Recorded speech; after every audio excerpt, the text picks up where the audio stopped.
Guys, welcome back to my YouTube channel. मैं स्वाति। आप कैसे हो? आई होप आप बहुत अच्छे होंगे। मैं भी बहुत अच्छी हूँ। तो आप लोगों का मेरे चैनल पे स्वागत है। तो चलिए, मैं अपने बारे में कुछ बातें आप लोगों से करती हूँ। क्योंकि मैंने कल के ब्लॉग में ना मैंने आधा अधूरा ही बात बोला था, क्योंकि वो फर्स्ट ब्लॉग था और वो इंट्रोडक्शन वाला ब्लॉग था, समझ लीजिए ऐसे ही। तो उसमें मैंने अपना इंट्रोडक्शन दिया था आपको। अब मैं आपको अपने बारे में बताऊंगी, अपने फैमिली के बारे में बताऊंगी, बताऊंगी। क्योंकि ना मुझे ब्लॉगिंग करने का बहुत शौक था और वो आज पूरा हो गया। क्योंकि मेरे हस्बैंड ने मुझे परमिशन दे दिया था कि नहीं, ठीक है, तुम ब्लॉगिंग करो। और सबसे अच्छी बात क्या है ना, कि मैंने कल एक ब्लॉग डाला था। वो बोले कि नहीं नहीं, बहुत अच्छा कर रही हो, बहुत अच्छा बना रही हो। क्या होता है ना कि घर में कोई एक जन सपोर्ट कर देता है ना, बोलता है कि नहीं नहीं बहुत अच्छा है, तो ऐसा लगता है। क्योंकि मेरा मेरा भैया मेरा तारीफ तो करने वाला हूँ, ऐसे बना के बोलती है, ऐसे बना के बोलती है, ओवर करती है। तो बट मेरे भैया को वो ब्लॉग बहुत अच्छा लगा। बोला कि नहीं, तुम बहुत अच्छा बना रही हो। हौसला बढ़ गया कि नहीं, चलिए, मुझे ब्लॉगिंग करना चाहिए। सबको पसंद आ रहा है, जब उसे पसंद आ गया तो सबको ही पसंद आएगा। आई होप आप लोगों को भी अच्छा लगेगा। हाँ, पहले मेरे चैनल को सब्सक्राइब कर लीजिए, लाइक कर दीजिए और प्लीज़ कमेंट करिए अच्छा अच्छा। ओके। तो आज मैं आप लोगों से अपने मायके के बारे में बताऊंगी, जहाँ मैं जन्म ली हूँ, जहाँ मैं पढ़ाई की हूँ, जहाँ मेरे पापा रहते हैं। मैं वहाँ के बारे में बात करूंगी। फिर मैं दूसरे ब्लॉग में मैं अपने ससुराल के बारे में बात करूंगी कि वहाँ कौन रहता है, कौन कौन है। मैं उनके बारे में भी बात करूंगी। पहले तो मैं अपने हस्बैंड के बारे में बताती हूँ कि मेरे हस्बैंड बहुत अच्छे हैं। क्या होता है ना, एक हस्बैंड मतलब ऐसे होने चाहिए ना कि अगर वो आपको सपोर्ट कर रहे हैं तो समझ जाइए कि वो मतलब वो सपोर्ट दिखा रहे हैं, तो आप आगे कुछ भी कर सकती हैं। एक हस्बैंड के सपोर्ट से ना आप कुछ भी कर सकती हैं, भले आपको कोई सपोर्ट करे ना करे। पर अगर आपके हस्बैंड आपको सपोर्ट कर रहे हैं तो आपके लिए सारा।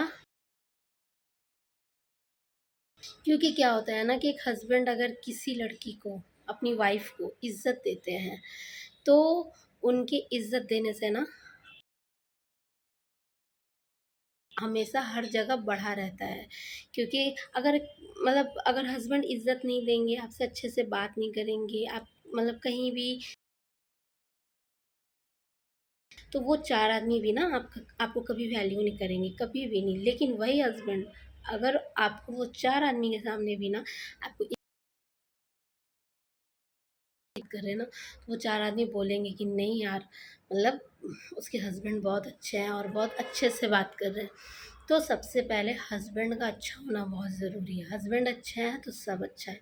और भाई मैं तो इस मामले में बहुत लकी हूँ, क्योंकि मेरे हस्बैंड बहुत अच्छे हैं। एंड मेरे फैमिली में कौन कौन रहता है, तो मेरे फैमिली में मेरे दो भाई हैं एंड मेरी दो भाभियाँ हैं, दो भतीजे हैं एंड मेरे पापा हैं। मेरी मम्मी नहीं है। मेरी मम्मी 2020 में ही उनका निर्धन हो गया था। उनको ना ट्यूमर हो गया था। मैं उनके बारे में ना अगले ब्लॉग में बहुत डिटेल से बताऊंगी, क्योंकि मैं अगर मम्मी के बारे में बताने लगी ना तो मैं इमोशनल हो जाऊंगी, और मैं गाइज इमोशनल नहीं होना चाहती हूँ। इसीलिए मैं मम्मी के बारे में कोई और ब्लॉग में बताऊंगी आप लोगों को। तो मैं कहाँ थी कि मेरे दो भाई हैं। मेरे दो भाई हैं, एक मेरे से बड़े हैं और एक मेरे से छोटे हैं। और दोनों की शादी हो चुकी है। मतलब हम लोग तीनों भाई बहन की शादी हो चुकी है। हमारे पापा ने ना हम लोग तीनों भाई बहन की किया है। तो मेरे बड़े भैया के दो बेटे हैं एंड मेरे छोटा भाई का अभी जस्ट अभी अभी शादी हुआ है। तो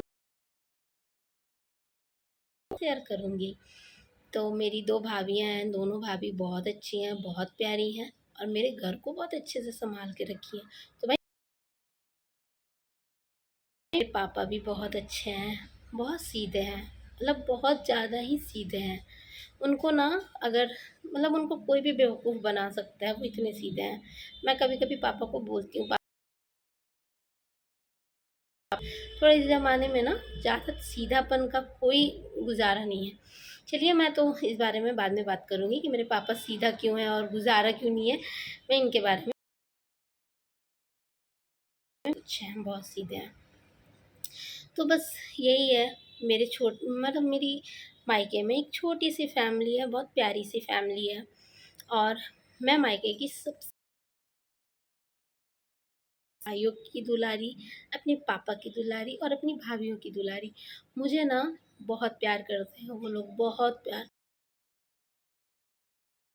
इन्होंने मुझे इस तरह सँभाला है गाइस कि मतलब मैं आपको बता नहीं सकती हूँ। बोल तो रही हूँ कि मैं इस बारे में बताऊँगी तो इमोशनल हो जाऊँगी।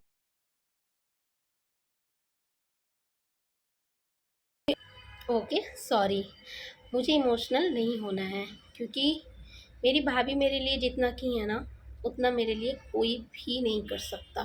कोई भी नहीं, मतलब कोई भी नहीं। वो मेरे लिए मेरी माँ जैसी नहीं, मेरी माँ ही है। मेरी बड़ी भाभी मेरे लिए माँ समान है, और वो जो मतलब माँ का फ़र्ज़ होता है ना, वो उन्होंने निभाया है, मेरी शादी से लेके और अभी तक। और यही है। मैं और मैं वहाँ पे मेरी स्कूलिंग हुई है राजकमल सरस्वती विद्या मंदिर, एंड मैं कॉलेज में पढ़ी हूँ वहाँ, जीएन कॉलेज में। ओके, बस यही सब है ना। बहुत क्यूट है, बहुत प्यारे है। मैं जब धनबाद जाऊँगी ना, तो आप लोग सभी को ना मतलब और वो ज़रूर मेरे ब्लॉग में आएँगे। सो फिर मैंने सोचा कि नहीं, चलो ठीक है, मैं ब्लॉग कर ना, ब्लॉगिंग करना बहुत पसंद है। पर हाँ, मुझे इस कैमरे से ना बहुत बहुत पता नहीं क्यों डर बोलो, शर्म बोलो, जो भी बोलो, क्योंकि मैं वीडियोस तो इंस्टाग्राम पे मैं बहुत, अगर मुझे ऐसा लगा कि आप लोग मुझे पसंद कर रहे हो, तो मैं अपनी आईडी को पब्लिकली कर दूँगी। अगर नहीं पसंद करोगे तो फिर पब्लिकली करने का क्या है ना। तो वही है। तो मतलब तो मुझे कैमरा फेस करने में बहुत शर्म। ऐसे तो मैं चप्पड़-चप्पड़ बहुत करती हूँ, बट जब ब्लॉगिंग करने का टाइम आया, तो मुझे लगा था कि नहीं, मैं वैसे बोलूँगी। बट जब बोलना आया ना, तो गाइस सच में कुछ समझ में नहीं आता है। बहुत मुश्किल है कैमरा को फेस। बस मेरी छोटी-सी दुनिया है, यही है। मेरे पापा, मेरे भाई लोग, मेरी भाभी, तो आप लोगों को ज़रूर उन लोगों से मिलवाऊँगी।